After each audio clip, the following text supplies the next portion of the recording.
Dear subscribers, viewers and my supporting students, I welcome you all to my YouTube channel once again, and today on request of some of my students I have brought a video. This video differentiates between point of time and period of time. Students often have problems understanding the differences between point of time and period of time.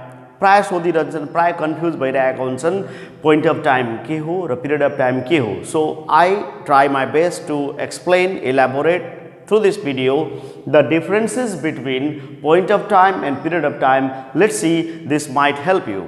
So point of time simply starting point. कुनै पनि काम जस्तै घडीमा हेर्छौँ हामी, घडीमा 1 देखि 12 सम्म 1 2 3 4 1 देखि 12 सम्म पोइन्ट्स छ, राइट.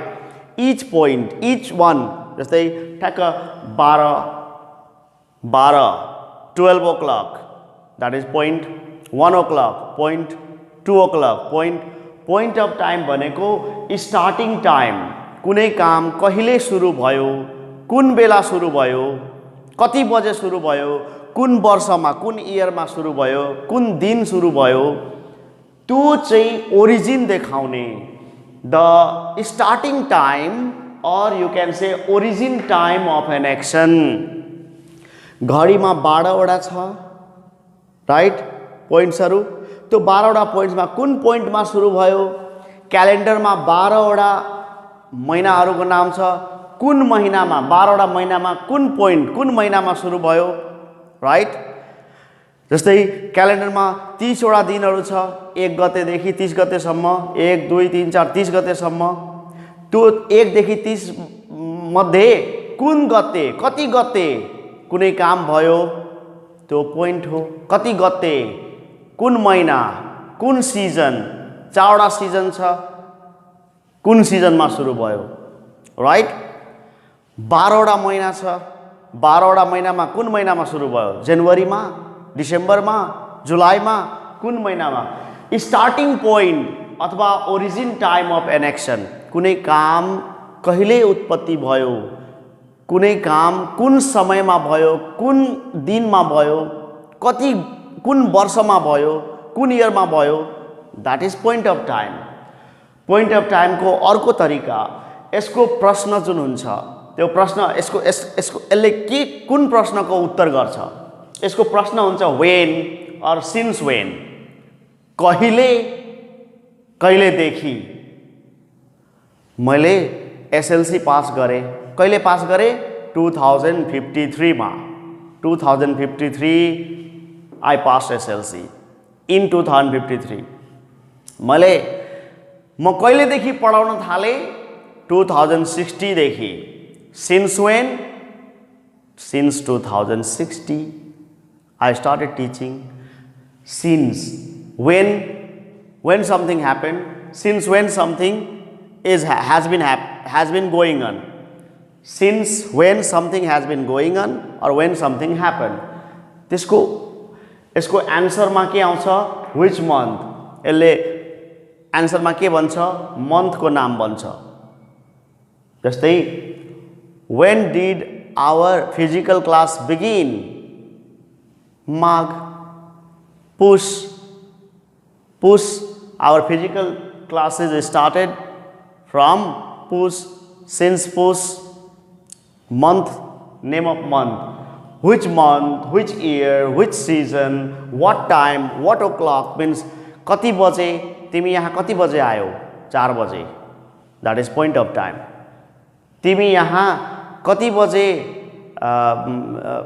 प्रवेश गर्यौ, तिमी यहाँ कति बजे, तिमी पार्टीमा कति बजे पुग्यौ, तिमी पार्टीमा कति बजे पुग्यौ, 6 बजे. 6 बजे इज पोइन्ट अफ टाइम. तिमी कलेज कुन सालमा जोइन गर्यौ, 2076 मा. 2076 is point of time, right. हाम्रो वातावरणमा हरियाली कुन ऋतुमा देखिन्छ, कुन सिजनमा देखिन्छ, स्प्रिङ सिजन. बसन्त ऋतुमा, spring season, point of time. Point of time is, right, what we call यसले के एन्सर दिन्छ वेन अर सिन्स वेन र पोइन्ट अफ टाइम प्राय सिंगुलर मात्र हुन्छ सिंगुलर मात्र जस्तै कि हामी मन्थ भन्दाखेरि हामी जनवरी भन्छौं जनवरीज भन्दैनौं जुलाई भन्छौं जुलाइज भन्दैनौं डिसेम्बर भन्छौं डिसेम्बर्स भन्दैनौं सिंगुलरमा हुन्छ जहिले पनि म्याक्सिमम जहिले पनि सिंगुलरमा हुन्छ त्यसपछि जस्तै डे सन्डे भन्छौं सन्डेज भन्दैनौं ट्युसडे भन्छौं ट्युसडेज भन्दैनौं स्याटरडे भन्छौं स्याटरडेज भन्दैनौं 2020 भन्छौं 2020s भन्दैनौं 1990 भन्छौं 1990s भन्दैनौं राइट युजुअली हामी के भन्छौं पोइन्ट अफ टाइम युजुअली सिंगुलरमा हुन्छ usually not for all the time त्यस्तै lunch time point of time हो लन्च टाइम भनेपछि लन्चको एउटा खास कन्ट्री अनुसार सिस्टम अनुसार कन्ट्रीको ट्रेन्ड अनुसार लन्चको टाइम हुन्छ नि जस्तै हामीले लन्च टाइम भन्यो भने 12 बजे बुझिन्छ 1 बजे बुझिन्छ 12-1 बुझिन्छ नि lunch time is point of time bed time भन्दाखेरि कोहीको बेड टाइम 9 बजे हुन्छ 10 बजे हुन्छ 11 बजे हुन्छ बेड टाइम भनेबित्तिकै 9 बजे बुझिन्छ 10 बजे बुझिन्छ point of time breakfast time भन्ने बित्तिकै 8 बजे बुझिन्छ 8:30 बजे बुझिन्छ 9 बजे बुझिन्छ पोइन्ट अफ टाइम मर्निङ भन्ने बित्तिकै 6 बजे 7 बजे 8 बजे 9 बजे 10 बजे मर्निङ भन्ने बित्तिकै बिहान 6 बजे चाहिँ बिहानको पिरियड 12 बजे भन्दा अगाडिको पिरियडलाई मर्निङ भन्छौँ हामी त्यो पोइन्ट अफ टाइम भनेपछि त्यो समय बुझियो 9 10 11 कुनै टाइम बुझियो evening point of time tea time point of time dusk means evening sunset bhako bela right evening dawn is morning early morning yo sabai point of time ho now come to period of time it shows duration it shows the amount of time quantity of time it shows duration it shows the amount of time quantity of time duration यसले चाहिँ how many को answer गर्छ how many days how much time और how many years how much time how much 10 minutes 5 minutes how much time do you need to complete this work I need 10 minutes के भयो त period भयो यसले चाहिँ के को उत्तर दिन्छ हाउ मेनी को उत्तर दिन्छ ड्युरेसन हो अवधि ड्युरेसन भनेको अवधि स्टार्टिङ भनेको सुरु भएको ओरिजिन सुरु भएको समय एन्ड ड्युरेसन भनेको अवधि कति how many days how many months how many years how many minutes how many seconds how many weeks यो सबैको एन्सर दिन्छ केले पिरियड अफ टाइमले जस्तै हाउ मेनी डेज भन्यो how many days make a month 30 days make a month 30 days how many days do you take to complete this work I take 30 days or it takes me 30 days to complete this job how many months do you need to complete this course oh we need 6 months to complete this course how many years do you need to complete plus 2 oh we need about 2 years to complete plus 2 how many minutes do you need to complete the class I need about 45 minutes to complete the class how many seconds do you need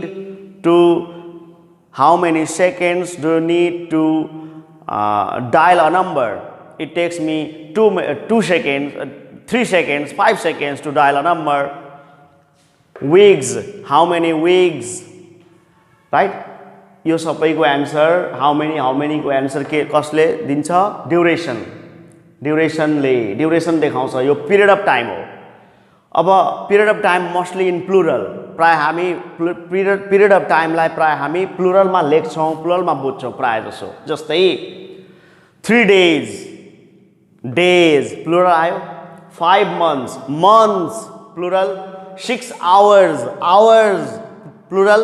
5 decades, decades, plural. 4 seasons, plural. 4 months, minutes, plural, etc. त्यसै गरी कहिलेकाहीँ फेरि one day आइदियो भने फेरि confuse नहुने नि. Day आयो, one छ, one भएर सिंगुलर भयो, त्यसैले one day सिंगुलर भयो. ला सिंगुलर भयो त यो पोइन्ट अफ टाइम होइन. One day, that is also 1 month, that is also period of time. Okay, then fortnight is period of time, it is a period of 2 weeks or 15 days you can say. Decade is a period of 10 years, it is point of time you can say, right? And this is useful to you because in unit 5, in meanings into words unit 5, and in normal cases also, general understanding also, it is very useful. In unit 5 there is achievement and activity. Achievement र activity छ त्यहाँ, र simple past को प्रयोग छ. हेर, simple past को प्रयोग गर्दाखेरि point of time को अगाडि हामी in, at र on को प्रयोग गर्छौं. simple past को प्रयोग गर्दाखेरि हामी point of time को अगाडि in,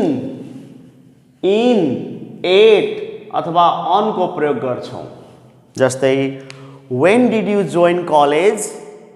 In 2076. 2076 point of time हो, in को प्रयोग भयो. When did you come back to Viratnagar? I came back to Viratnagar on Sunday. Sunday के हो, point of time हो. I came back to Viratnagar, past, simple past हो, त्यसैले on Sunday. I came back to Viratnagar on Sunday. Sunday is point of time, on भयो. When did you come to the meeting? Oh, I came to the meeting at 4 o'clock. 4 o'clock, point of time हो. I came to the meeting, simple past हो, त्यसैले के भयो, at 4 o'clock. I came to the meeting at 4 o'clock. So, activity र achievement फरक छ. Activity र achievement मा फेरि difference. जस्तै अब simple past म के भन्दै थिएँ, simple past मा मैले in, at र on को प्रयोग गरेँ. केसँग, point of time सँग. simple past मा period of time सँग के युज गर्छौं हामी? simple past मा period of time सँग हामी के युज गर्छौं? how many. जस्तै र simple past मा हामी period of time सँग के युज गर्छौं? for युज गर्छौं. for simple past tense use गर्छौं हामी. हाम्रो सेन्टेन्स simple past रहन्छ र period of time आयो भने हामी for युज गर्छौं. जस्तै how many days did you stay in Viratnagar? How long did you stay in Viratnagar? Or how many days? For how many days did you stay in Viratnagar? Then you say, I stayed in Viratnagar for 5 days, for 3 days, for 2 years, for 5 years, right? Then how long have you been living in Viratnagar? I have been living in Viratnagar for 20 years. How long have you been the member of this college? I have been the member of this college for 2 years. यसरी हामी simple past मा, म अहिले simple past को मात्र कुरा गर्दैछु. simple past मा हामी र present perfect मा पनि हामी period of time सँग for को युज गर्छौं. for. Okay, so thank you very much. This much today. We shall discuss more in the next video. Just subscribe the channel and keep watching, keep enjoying, keep learning, and give me your suggestions and advice.